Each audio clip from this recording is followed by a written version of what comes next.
Boy helps stranger fix his car until he sees a tattoo on his arm. The engine of the imported car died in the middle of a busy street in the Highland Park neighborhood of Los Angeles. Michael Peterson, in his impeccable suit and silk tie, stared at the smoking hood, unsure what to do. He had a crucial meeting in 20 minutes and his phone was dead. "Mister, you gotta pop the hood first," said a child's voice beside him. Michael turned and saw a skinny boy about 9 years old, wearing faded denim overalls. His brown hair fell over his watchful eyes. "I know that," Michael snapped, fumbling for the lever. "Where the heck is it?" The boy stepped closer, reached through the slightly open window and pulled the right lever. The hood clicked open. "It's the radiator," the kid diagnosed after a quick glance. "It's leaking. If you've got water, I can patch it up for now." Michael was stunned. How did a child know so much about cars? "How old are you?" "9, but I've been learning from my grandpa since I was 5. The boy was already checking hoses under the hood. He had a repair shop. As the boy worked, Michael noticed his small but skilled hands. The overalls were stained with old grease, and there was a determination in his young face that didn't match his age. "What's your name?" Michael asked, genuinely curious now. "Ethan," the boy replied without looking up. "You got a rag? And some water?" Michael grabbed a water bottle from the trunk and a cloth he used to clean his glasses. Ethan worked silently for a few minutes, improvising a temporary fix with rubber scraps from his own pocket. "There, it'll hold for a few miles, but you gotta take it to a shop," Ethan said, wiping his hands on his overalls. It was when he stretched his arms that Michael saw it. On the boy's left arm, a small but clear tattoo, a crescent moon with 3 stars. Michael's world stopped. His legs weakened and he had to lean on the car. That tattoo, it couldn't be a coincidence. Where'd you get that tattoo?" His voice came out strangled. Ethan instinctively covered his arm. "It's not a real tattoo, it's permanent, but..." He hesitated. "My mom said I was born with it. It's a birthmark that looks like a tattoo." Michael's heart raced. A birthmark shaped like a crescent, moon with 3 stars, exactly like the one his son had when he was born, the son he'd abandoned 9 years ago. "Ethan, what's your mom's name?" The boy frowned, suspicious of the man's tone. "Jessica." "Why?" "Jessica." The name echoed in Michael's mind like thunder. Jessica Morgan, the woman he'd loved and left when he found out she was pregnant. She was a mechanic, the daughter of a shop owner. Back then, Michael had been an ambitious young executive who didn't want a child to derail his career. "Do you live around here?" Michael could barely speak. "Down the back street, but I gotta go. My mom's probably worried." Ethan started to walk away. "Wait!" Michael pulled out his wallet. "Let me pay you for the help." "Don't need to, just helped out." Ethan was already leaving. "Please!" The urgency in Michael's voice made the boy stop. "At least take something for a snack." Dear listener, if you're enjoying the story, don't forget to like and subscribe to the channel. It really helps us out as we're just starting out. Now back to the story. Ethan hesitated, eyeing the well-dressed man. There was something odd about him, but the boy was used to helping people. His mom always said kindness came back twice as much. "Okay," he accepted a $50 bill. "But it's too much." "You earned it." Michael tried to smile, but his eyes were watery. "Ethan, can I ask you a personal question?" The boy shrugged, tucking the money into his pocket. "Your dad. Do you know your dad?" Ethan's expression changed instantly. His eyes, once curious, turned hard as stone. "I don't have a dad. Just my mom and grandma," he replied sharply. "I gotta go." But Michael couldn't let him leave, not now that he was sure. The boy's eyes were identical to his, the shape of his face, the determined chin, and that birthmark. "Ethan, please, just one more minute," Michael pleaded. "You said you learned mechanics from your grandpa. Was he your mom's dad?" "Yeah, he died last year." The boy's voice cracked. "Why do you want to know that?" Michael opened his mouth to answer, but what could he say? "I think I'm your father." How could he explain 9 years of absence? How could he justify walking away? "Sorry, it's just, you remind me of someone," he finally said. Ethan studied him with those sharp eyes. Michael felt an uneasy sense that the boy could see right through him. "You're acting weird. I really gotta go." Ethan started running. "Wait, how can I find you again?" Michael shouted. "Every Tuesday and Thursday I help out at Mr. Frank's garage, 2 blocks down," Ethan yelled back before disappearing around the corner. Michael stood frozen, by the car trembling, his son. After 9 years he'd found his son by chance. The boy he'd chosen not to know was right there in front of him, helping him without even realizing who he was. Memories flooded in. Jessica pregnant, begging him to stay together. Him saying he wasn't ready, that he had plans, a career to build. The cruel ultimatum. Either she got rid of the baby or he'd disappear. Jessica choosing the baby. Him vanishing. Michael got in the car and drove to the nearest garage, his mind in turmoil. After 9 years focused solely on his career, on accumulating money and status, what did he have to show for it? A luxurious apartment where he lived alone, a fat bank account, but an empty heart, and a son who didn't know him. While waiting for the car to be fixed, Michael made a decision. He needed to know more about Ethan, about Jessica, about the life they'd built without him. But how could he get close without causing more pain? 2 days later, on a Tuesday, Michael parked near Mr. Frank's garage. He watched from a distance. Ethan was there, helping organize tools, chatting animatedly with the mechanics. The boy seemed happy, at home in that environment. Around noon, a woman arrived. Michael held his breath. Jessica was older now, of course, but still beautiful, her hair in a ponytail, wearing simple jeans and a t-shirt. She hugged Ethan and left him a lunchbox. "Eat it all, okay?" Michael could hear her voice from where he stood. "And don't stay out too late." "Don't worry, Mom. Mr. Frank will drive me home," Ethan replied, kissing her cheek. Michael watched Jessica walk away. She moved quickly, probably heading back to work. He followed discreetly. Jessica entered an auto parts store 3 blocks down. Through the window, Michael could see her helping customers, smiling, efficient. For a week, Michael kept up his routine of watching. He learned Jessica worked 2 jobs to make ends meet. The auto parts store during the day and cleaning offices 3 nights a week. Ethan stayed with his Grandma Dorothy, a frail woman who clearly adored her grandson. Their life was simple but dignified. Ethan did well in school, helped at home, was well liked in the neighborhood. On weekends, mother and son went to the park or stayed home watching old movies. A life Michael wasn't part of. A life he'd chosen not to be part of. Guilt consumed him. How many nights had Jessica spent awake with a sick baby? How many times did you have to choose between buying medicine or food? How many tears did you shed alone while he built his successful career? The following Tuesday, Michael mustered up the courage and went to the repair shop. Ethan recognized him immediately. "The guy with the imported car," the boy exclaimed. "Did it get fixed okay?" "Yes, thanks to you," Michael replied with a nervous smile. "I came to thank you properly. Can I buy you a snack?" Ethan glanced at the clock on the wall. "I have half an hour for lunch, but my mom packed me a meal." "Then we can eat together?" "I'll grab something nearby," Michael insisted. Mr. Frank, an older man with a grey mustache, watched the interaction curiously. "Go ahead, Ethan. You helped the guy, right?" "Half an hour, not a minute more." At the small diner on the corner, Michael ordered 2 daily specials while Ethan excitedly talked about his projects at the shop. The boy dreamed of becoming a mechanical engineer. "My mum's saving up to put me in a technical course," Ethan said, his eyes shining. "She works really hard for it."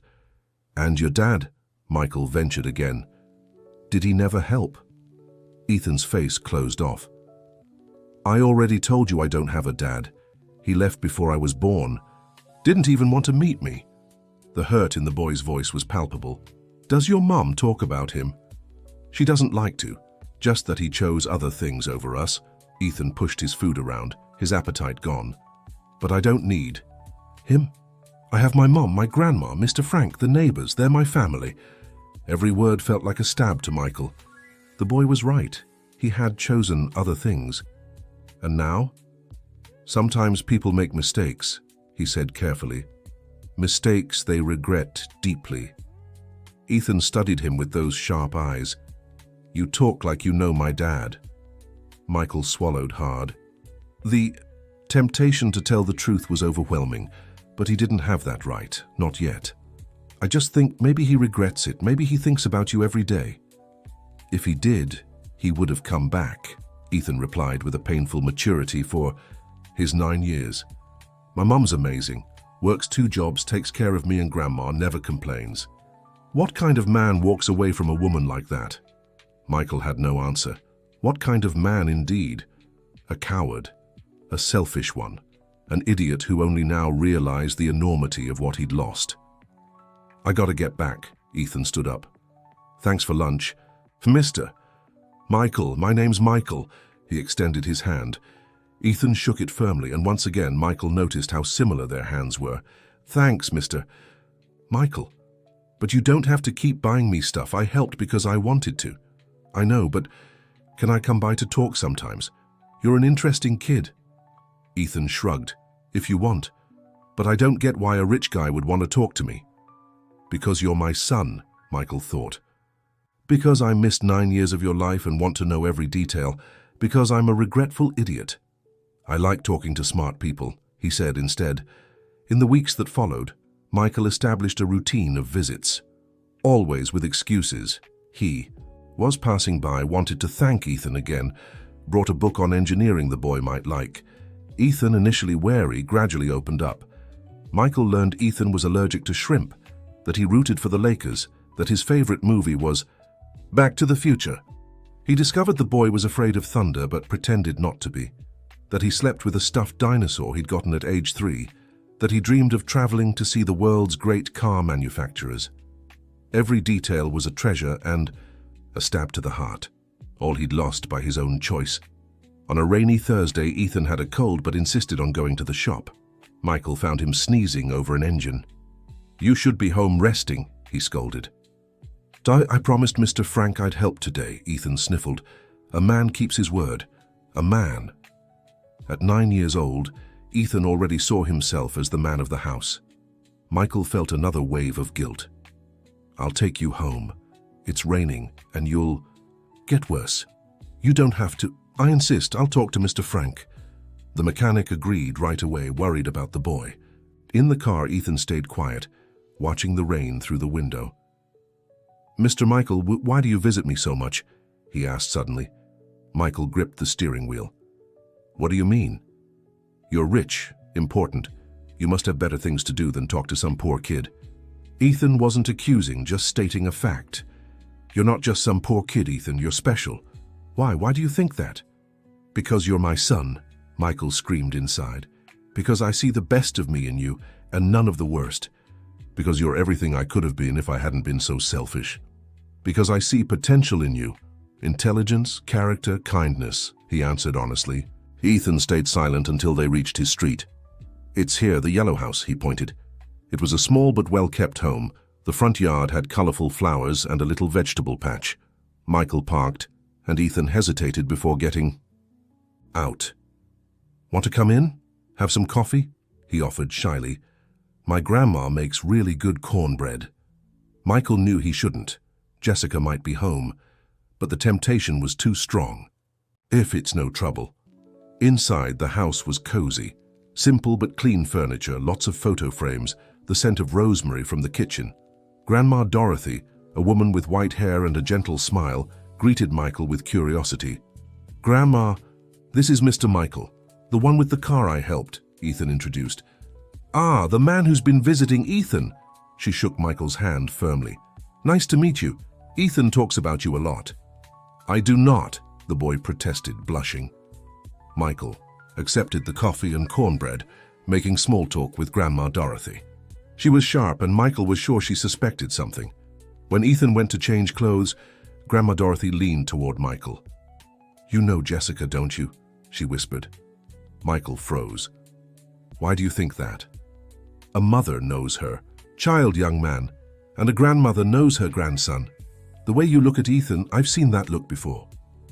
Before Michael could answer, the front door opened. Jessica rushed in from the rain, shaking her umbrella. Mom, I got home early because... She stopped when she saw Michael in the living room. Time stood still. Jessica turned pale, then flushed. Her eyes darted from Michael's face to the stairs, where Ethan appeared in dry clothes. "Mom! Mr. Michael!" "Brought me home because I had a cold," Ethan said, running down. "He's cool." Jessica said nothing. She kept staring at Michael with a mix of shock, anger, and something else he couldn't decipher. "Jessica," Michael stood, his voice faltering. "You know each other?" Ethan looked back and forth, confused. Grandma Dorothy quickly stood. "Ethan, come help me in the kitchen now." "But Grandma—" "Now, boy." Alone in the living room, Jessica and Michael faced each other. 9 years of silence hung between them. "What are you doing here?" Her voice was pure ice. "Jessica, I can explain—" "Explain what? How you found my son? Why you're getting close to him?" She stepped forward, furious. "You don't have that right." I know I don't. It was an accident. The car broke down and he—" "And you saw the birthmark," Jessica finished. "And decided what? To play dad now after 9 years? It's not like that. Then what is it?" Tears streamed down her face now. "Do you know how many nights he cried asking for his father? How many excuses I had to make? How many times I had to be both mom and dad?" Michael hung his head, unable to look at her. "Forgive me, Jessica. I was a coward, an idiot." "Forgive you?" She laughed without humor. "You left me pregnant, said I was trying to ruin your life, that a child would destroy your plans." "I know." "No, you don't." Jessica was shaking. "You don't know what it was. Like to go through morning sickness alone, to have ultrasounds alone, to give birth alone. You don't know what it's like to wake up in the middle of the night with a feverish baby and no one to help." From the kitchen, Ethan heard everything. Grandma Dorothy tried to distract him, but the boy was too smart. The pieces were starting to come together in his mind. Michael's sudden interest, his mother's reaction, the tension in the air. "You chose to disappear, Michael. Chose not to know him. Why come back now?" Jessica asked, exhausted. "Because I regret it every day. Because I built everything I wanted and found out it's worth nothing without you." Michael finally looked at her. "Because our son is amazing, and I'm an idiot who missed 9 years of his life." "Our son?" Jessica shook her head. "No, Ethan is my son. I raised him, I took care of him, Is he my dad?" The small voice came from the kitchen door. Ethan stood there, pale, eyes wide. Grandma Dorothy behind him, looking like she'd tried, but failed to hold him back. Jessica ran to her son. "Ethan, sweetheart, is he my dad?" Ethan repeated, staring straight at Michael. "The man who abandoned you." Jessica started to cry. She nodded, unable to speak. Ethan took a step back, as if he'd been punched. He looked at Michael with an expression the man would never forget. Betrayal, hurt, anger, all mixed on his young face. You knew who I was the whole time?" The boy's voice trembled. "Ethan, let me explain." Michael tried to step closer. "No," Ethan shouted. "You lied to me, pretended to be my friend." The boy ran upstairs. The sound of a slamming door echoed through the house. Jessica turned to Michael, her face streaked with tears. "Happy now? Got what you wanted? Destroyed the peace we spent years building?" "Jessica, please, get out of my house." She opened the door. "Get out and never come back. You made your choice 9 years ago. Live with it." "I've changed, Jessica. Please, give me a chance." "A chance?" Grandma Dorothy spoke for the first time, holding her daughter's arm. "You had your chance when she told you about the pregnancy.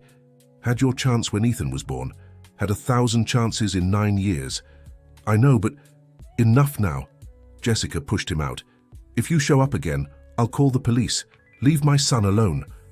The door slammed in Michael's face. He stood in the rain, listening to the muffled sobs from inside the house. His house. The house that could have been his home if he hadn't been so stupid. Inside, Jessica ran upstairs. She found Ethan curled up in bed, clutching his stuffed dinosaur, crying like he hadn't in years. "Sweetheart." She lay beside him, holding him close. "Why did he come back, Mom? Why now?" Ethan sobbed. "I don't know, baby. I'm so sorry, so sorry." He seemed cool. I liked him. The boy's voice was pure pain. "Why didn't you tell me?" Jessica had no answer. How could she explain she wanted to protect him? that she was afraid of exactly this. Michael showing up, bonding, then vanishing again. He doesn't love us, does he? If he did, he wouldn't. So I've left. Ethan nestled into his mother's arms. I love you enough for both of us, my boy. Always have, always will. They held each other until Ethan fell asleep, exhausted from crying. Jessica went downstairs and found her mother in the kitchen making tea. I should have told him about his dad. Jessica blamed herself. You did what you thought was best, honey. Grandma Dorothy poured the tea. No one expected Michael to show up. What do I do now, Mom? Ethan is crushed.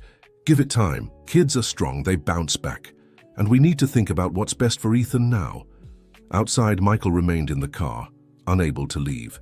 He watched the lights in the house, imagining the pain he had caused. His phone rang. It was his business partner, asking about the important meeting he had missed. Michael hung up without answering. None of that mattered anymore. Dear listener, if you're enjoying the story, don't forget to like and especially subscribe to the channel. It helps us a lot as we're just starting out. Now, continuing. In the following days, Michael tried everything. He called Jessica dozens of times. She wouldn't answer. He went to the auto parts store. She locked herself in the office. He sent flowers, letters, gifts for Ethan, all returned. At the garage, Mr. Frank greeted him coldly. The boy doesn't want to see you, and I respect that. Please, Mr. Frank, I just want to explain, to ask for forgiveness. Forgiveness is asked for in the moment, son, not 9 years later, the mechanic said, turning his back and returning to work. Ethan had stopped going to the garage. Jessica told Michael he didn't want to leave the house, barely ate and cried in secret. The cheerful, talkative child had become quiet and withdrawn. Michael couldn't sleep. His luxurious apartment felt like a prison. His professional success meant nothing. He had money, status, respect. But he didn't have his son's smile, the forgiveness of the woman he had loved, or the chance to be a father. After a week, Jessica called. Her voice sounded tired, defeated. We need to talk about Ethan. They met at a neutral cafe. Jessica arrived with dark circles under her eyes, looking thinner. He's not doing well. She got straight to the point. He's not eating right, having nightmares, doesn't want to go to school. Let me see him, Jessica, please, Michael begged. It's not that simple. He feels betrayed. By you and by me, she stirred her coffee without drinking. The school psychologist said he needs to process everything in his own time. Psychologist. Yes, Michael, your son needs therapy because of you. The accusation was clear. Michael sank into his chair. Every word was a well-deserved stab. What can I do? Jessica studied him for a long moment. The man in front of her wasn't the same one who had abandoned her. There was real pain in his eyes, genuine regret. But would it be enough? The psychologist suggested supervised visits if Ethan agrees. It's a long process, no guarantees. Anything, I'll do anything. Michael leaned forward. Jessica, I know I don't deserve forgiveness. I know I destroyed everything, but let me try to fix it for Ethan. It's not for you. It's for him, Jessica clarified. Ethan deserves to decide if he wants his father in his life.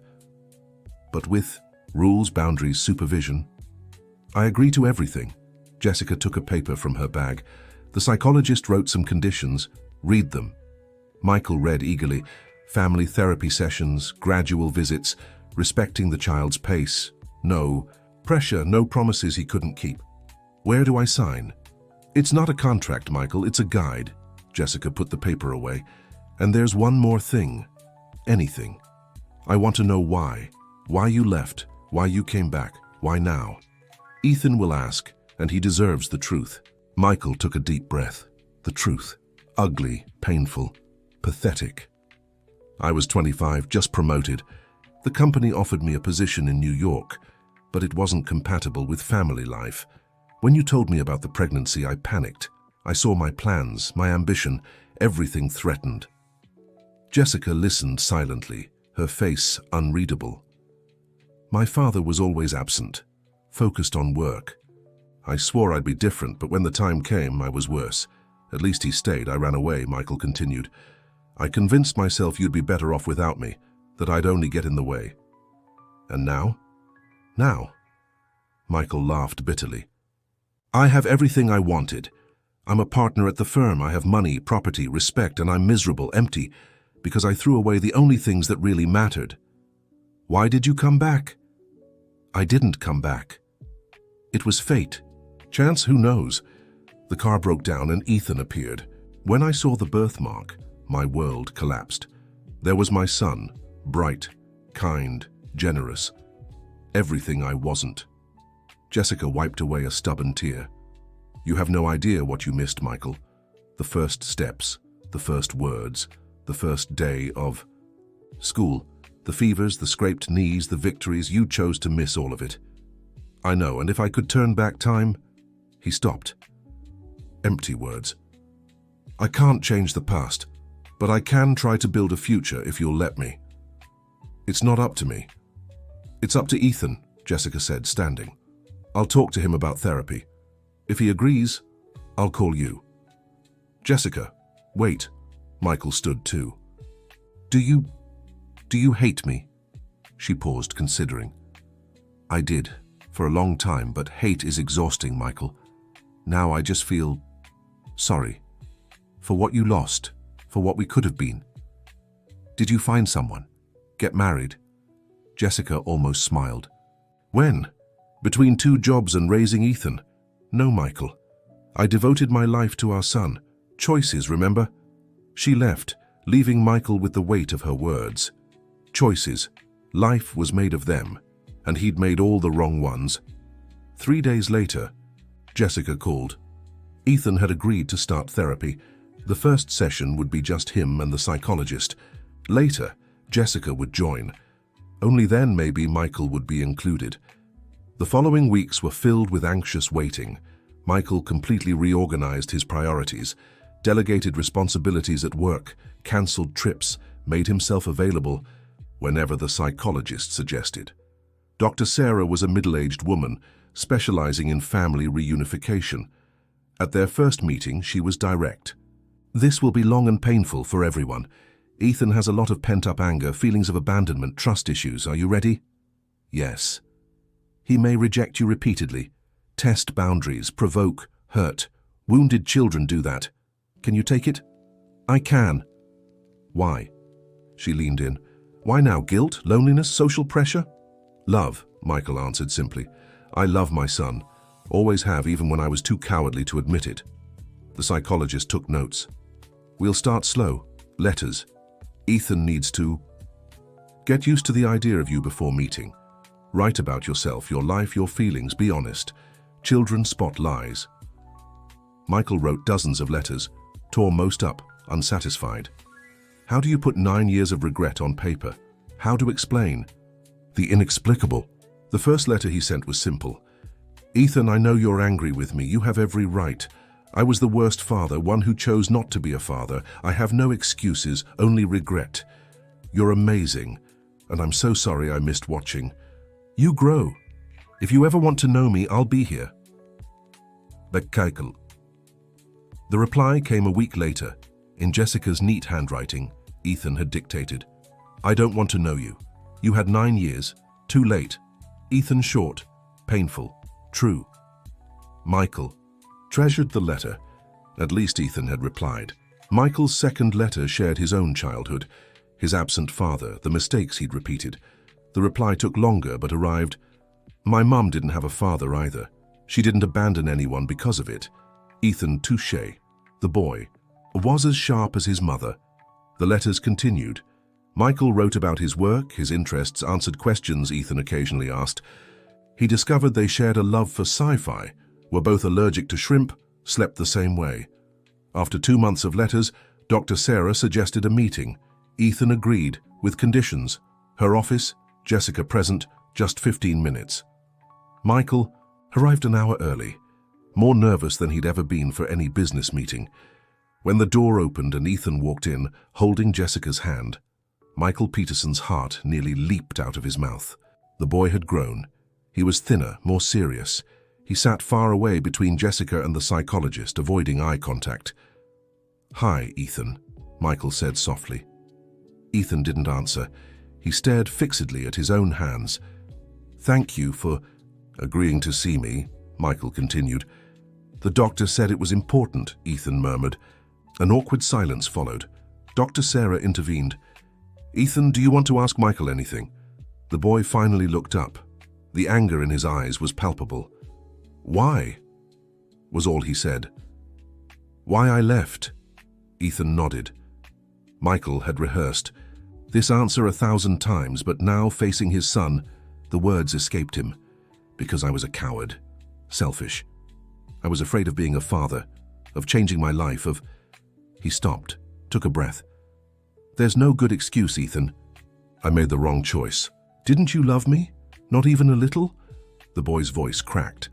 Michael felt tears streaming down his face. He didn't try to hide them. I did. I do. But back then, I thought love wasn't enough. That I needed money, success, freedom. I was wrong about everything.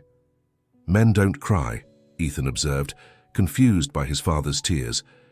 Yes, they do, Michael replied, when they lose the most important things in life. Ethan looked away, uncomfortable. Jessica squeezed her son's hand.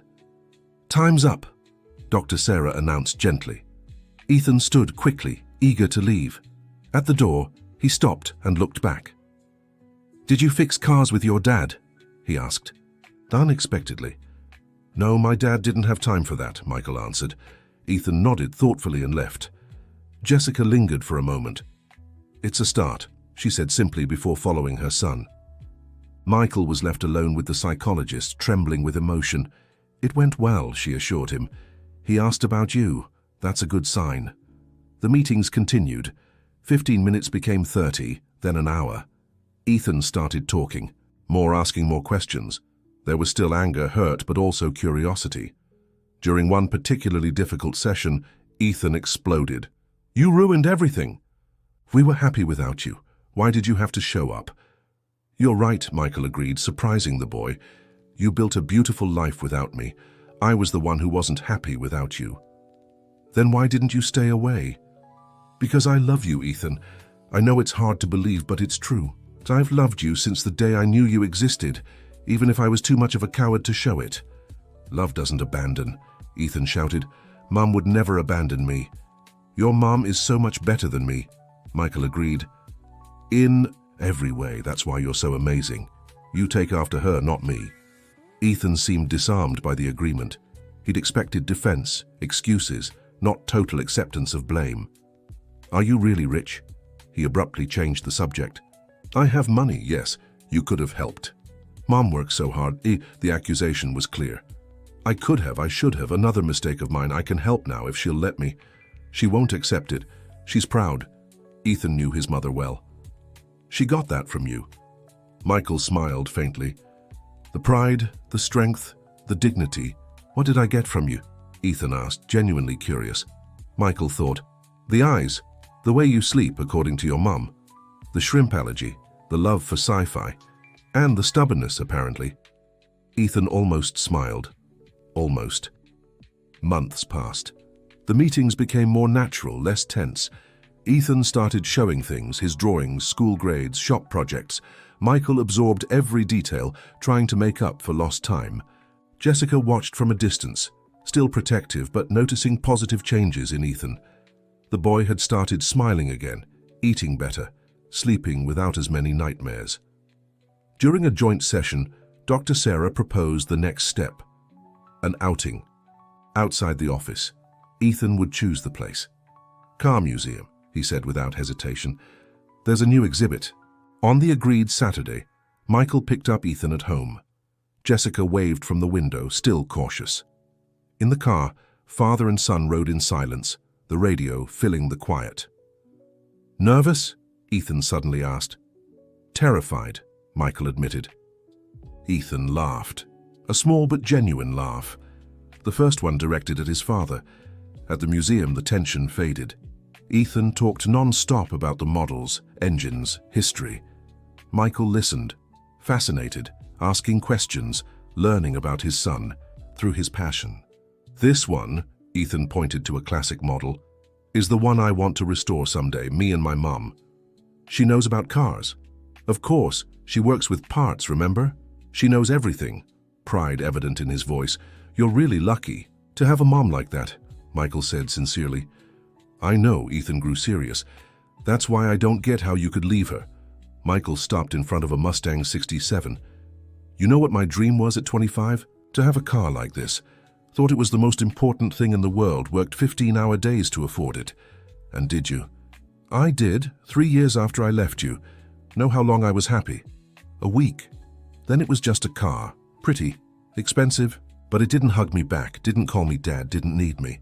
Ethan listened silently. "I chose metal and engines over people. Biggest mistake of my life." They continued the tour, the mood lighter. Later they stopped for a snack. Ethan ate eagerly, talking about school, friends, plans. "Can I ask you something?" Michael ventured.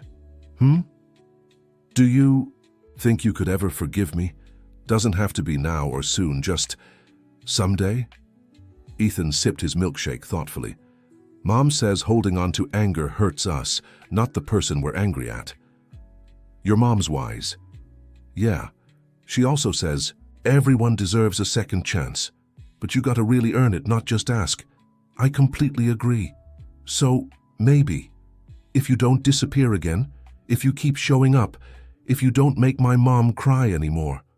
I promise." "A man's gotta keep his word." Ethan repeated what he'd said months before. "I will." When they got back, Jessica was waiting at the gate. Ethan ran to her, excited, telling her about the museum. She looked at Michael over their son's head, and for the first time in months there wasn't just anger in her eyes. "Thank you," she mouthed silently. Michael nodded, moved. It was a beginning.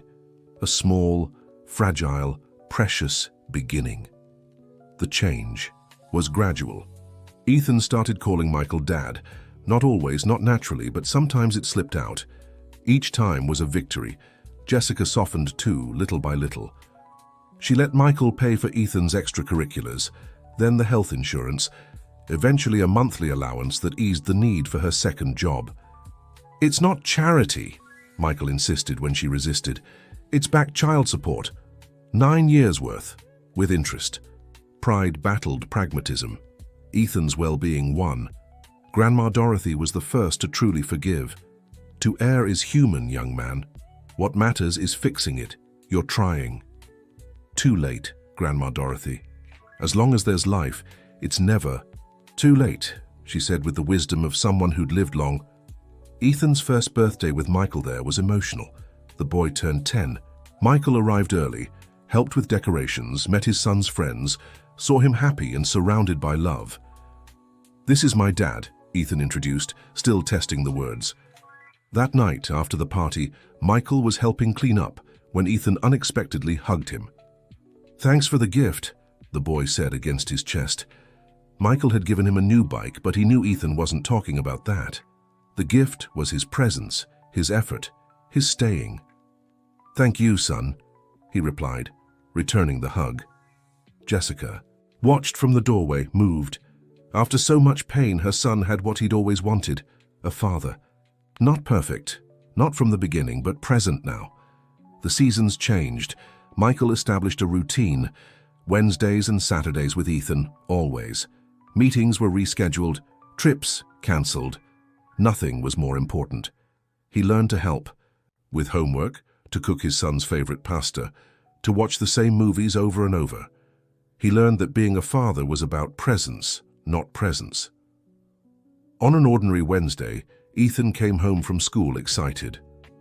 "Dad," he called naturally, "there's a science fair next month. Can we do a project together?" "Of course, about what?" "Engines, explain how they work, maybe build a small one, will you help me?" Michael had never touched an engine in his life, but he answered without hesitation. "I'll help. We'll learn together."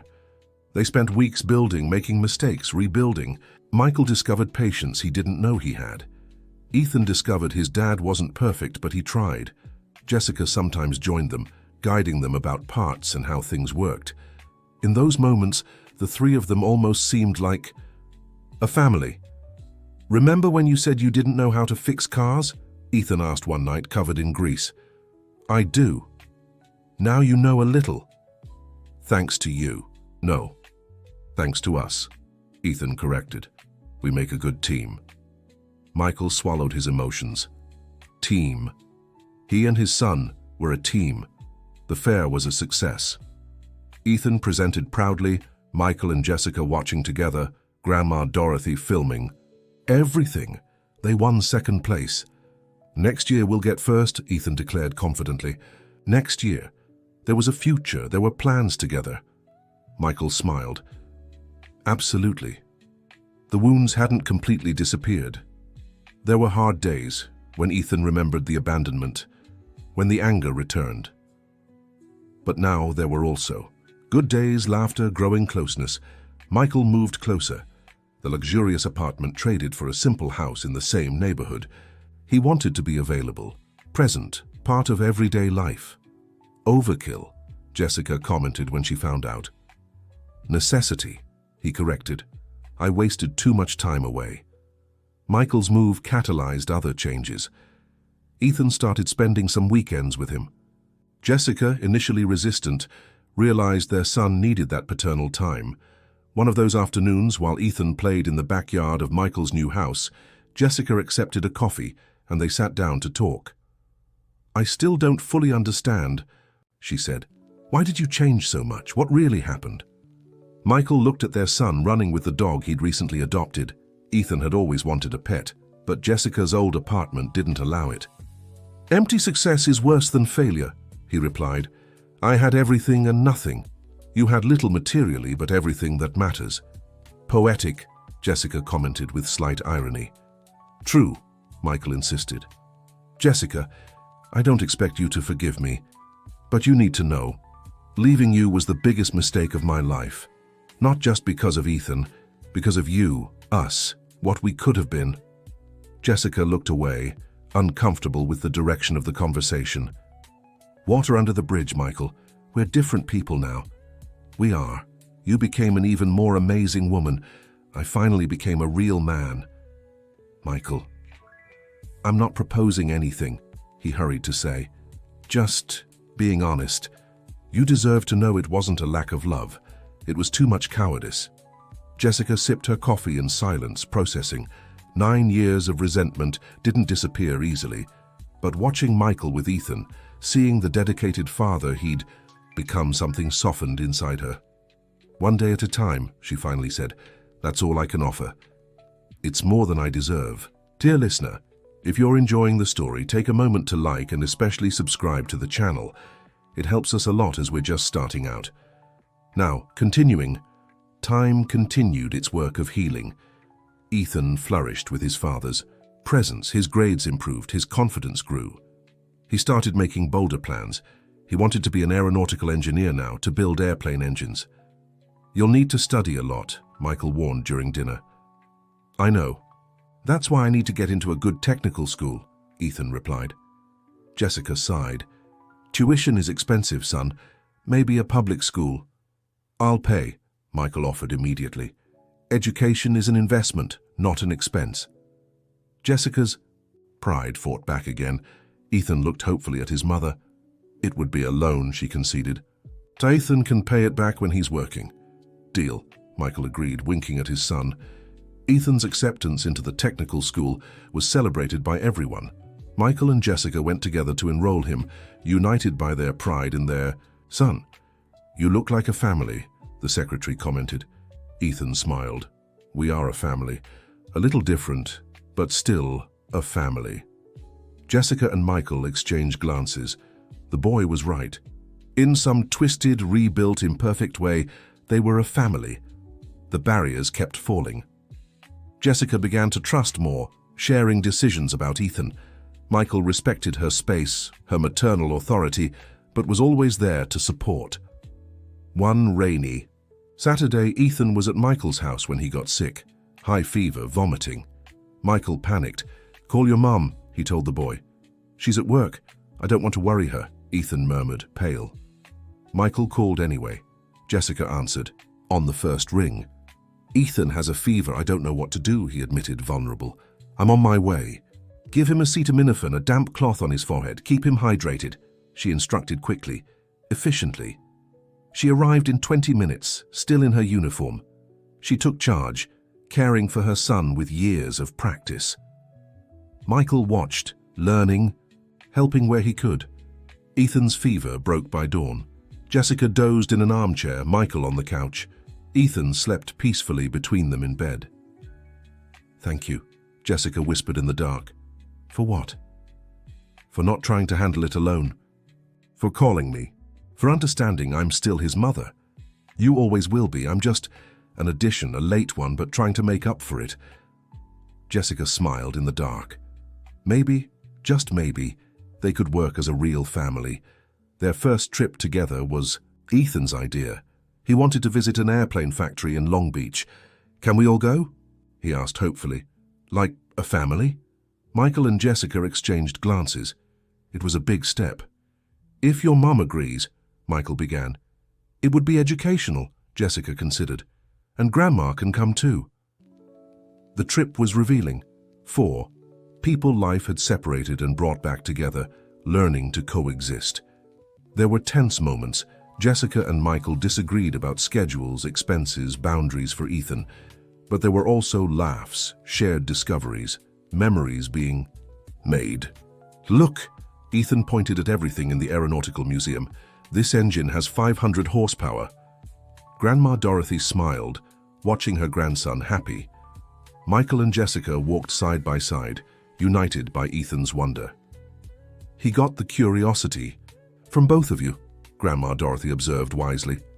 It was true, Ethan had Jessica's questioning intelligence and Michael's determined ambition, the best of both, without their worst flaws. At night in the hotel, they split into 2 rooms, Jessica and Grandma Dorothy in one, Michael and Ethan in the other. Father and son talked late.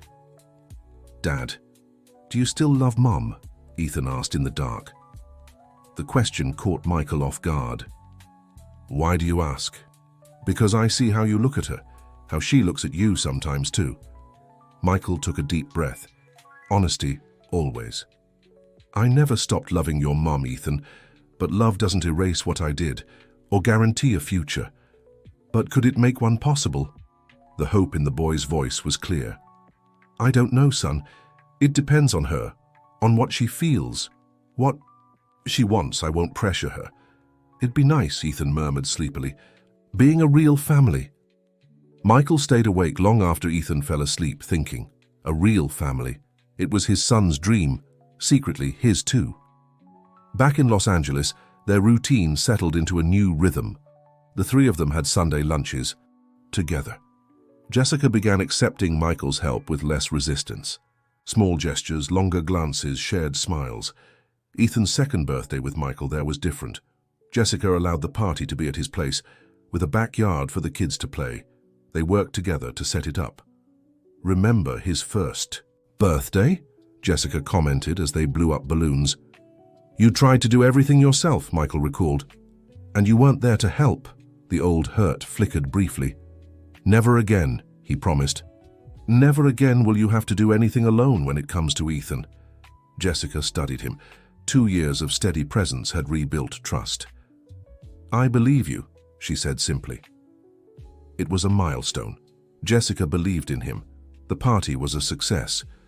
Ethan beamed, surrounded by friends with both his parents there. Grandma Dorothy remarked to a neighbor, "They look married, don't they? They make a lovely couple." Michael and Jessica heard it, blushed and looked away.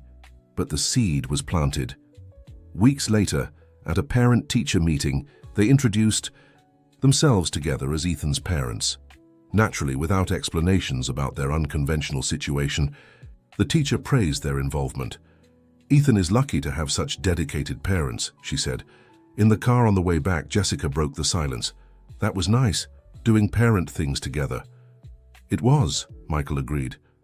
"Jessica—" "No," she interrupted. "Not yet. I'm not ready for that conversation." He respected it. He'd waited 10 years. He could wait longer. Christmas came. For the first time, they spent it together. Michael was invited to Jessica's house for dinner. Tradition, family gathered.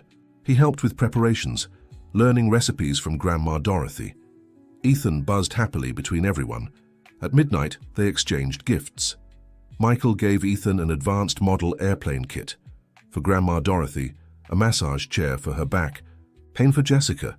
It's just a little something, he said nervously, handing her the small package.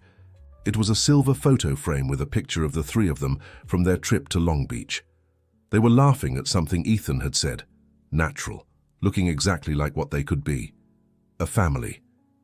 Jessica stared at the photo for a long time, moved. "It's perfect," she whispered. "Thank you." Ethan hugged them both. "Best Christmas ever," he declared. Michael and Jessica locked eyes over their son's head. Something was shifting between them, something beyond co-parenting. But it still wasn't time. The new year brought challenges. Ethan, now a preteen, began testing boundaries. He argued with Jessica, questioned Michael, typical for his age but tough for parents navigating a complex relationship.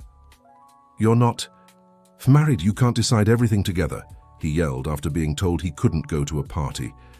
Jessica and Michael had agreed it was too late, Ethan too young. They presented a united front, but the comment stung.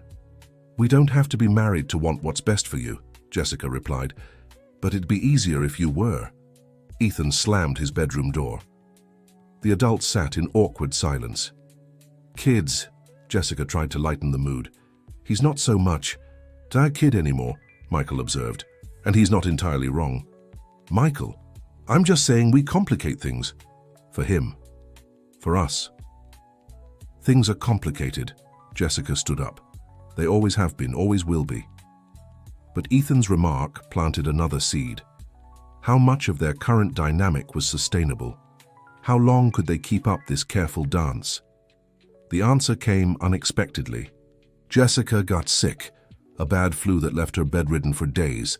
Michael took over Ethan's care completely, driving him to school, helping with homework, cooking. "You don't have to," Jessica protested weakly. "I do. Family takes care of family," he replied, bringing her soup. Grandma Dorothy watched everything with knowing eyes. "How much longer are you two going to pretend?" she asked Michael one day. "Pretend what?" "That you don't love each other, that you don't want to be together, that this separation makes sense." "It's complicated, Grandma Dorothy. Life is complicated. Love simplifies things," she said firmly. Michael thought about her words. It was true, he loved Jessica, more now than 12 years ago. He loved the strong woman she had become, the devoted mother, the person of integrity. When Jessica got better, he found his courage. "We need to talk about us." "I know," she admitted, "but I'm scared." "Of what?" "Of trusting again and getting hurt. Of Ethan getting his hopes up and suffering. Of ruining what we've built. What if we build something even better?" Michael stepped closer. "Jessica, I've changed. You've seen it, lived it for 2 years. I'm not that selfish kid anymore." "I know." Tears streamed down her face. "That's what scares me. It's easier to hate you than to admit I still feel something." "You still do?" Hope tinged his voice. Jessica nodded, vulnerable in a way she hadn't been in years. "I never stopped loving you, Michael. I tried. God knows I tried. But love doesn't follow logic." He hugged her. After 12 years, they held each other not just as Ethan's parents, but as a man and woman who loved each other despite everything. "Can we try?" he asked. Slowly, carefully, thinking of Ethan. "We can try," she agreed.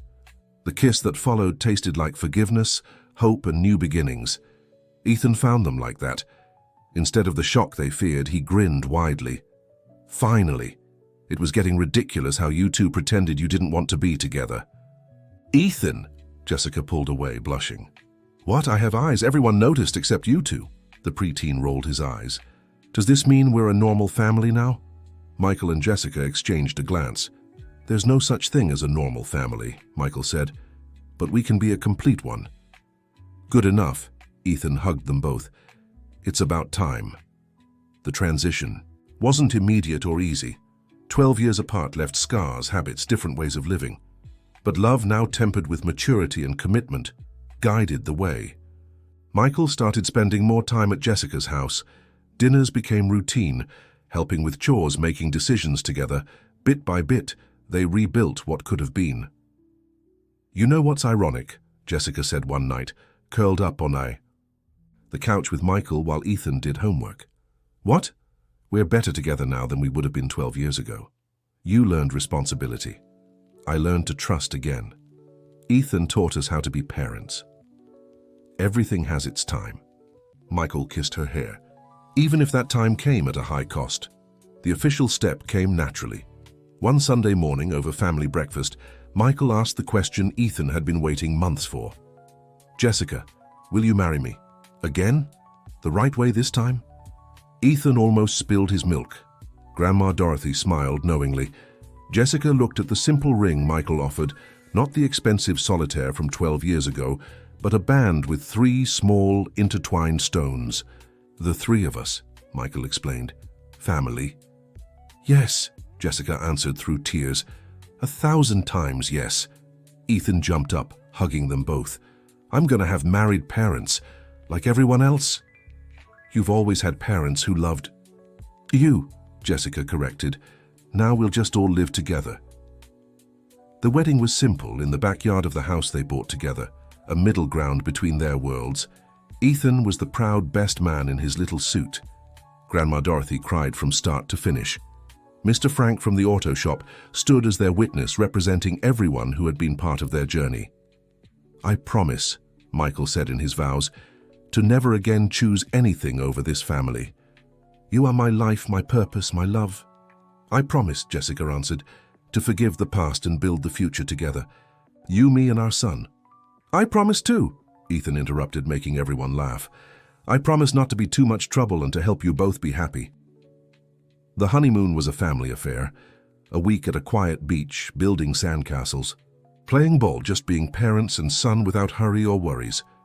"Was it worth it?" Jessica asked one night, watching Michael and Ethan play video games. "What? The waiting, the pain. Was it worth it?"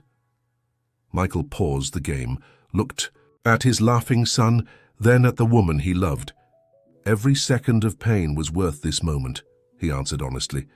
"I just wish I hadn't caused you both so much hurt along the way." "Pain is part of it," Jessica mused. "Without it, we wouldn't cherish happiness as much." Ethan won the game, celebrating excitedly. A family, imperfect, rebuilt, delayed but real. The birthmark on his arm, a crescent moon with 3 stars, seemed to glow. 3 lives fate had pulled apart and brought back together, stronger for having survived the separation. That night, as Ethan slept between his parents in the hotel bed, he'd insisted on taking advantage while they still let him. Michael thought about journeys. His had started with blind ambition, passed through empty success, and finally arrived at what truly mattered. Jessica slept on the other side, her hand resting protectively on Ethan's chest even in sleep. The woman he'd abandoned, who had forgiven him. The mother who'd raised an incredible boy alone. His wife once again and forever. Ethan murmured something in his sleep, smiling. The boy who'd fixed more than a car that fateful day. He'd fixed a family, a destiny, 3 broken hearts, that now beat in harmony. The birthmark, that moon and stars that had revealed everything, was the perfect metaphor. The moon, Jessica, who had shone alone in the darkness for years. The stars, 3 lives meant to orbit together. No matter how hard the universe tried to pull them apart. Michael fell asleep holding his family, whole for the first time in 12 years. Outside, the real moon shone over the ocean, a silent witness that some mistakes can be undone, some loves survive abandonment, and family is more than blood. It's choice, persistence, and the courage to say, it's never too late. The end. And what about you, dear reader? Do you believe true love can overcome time and past mistakes?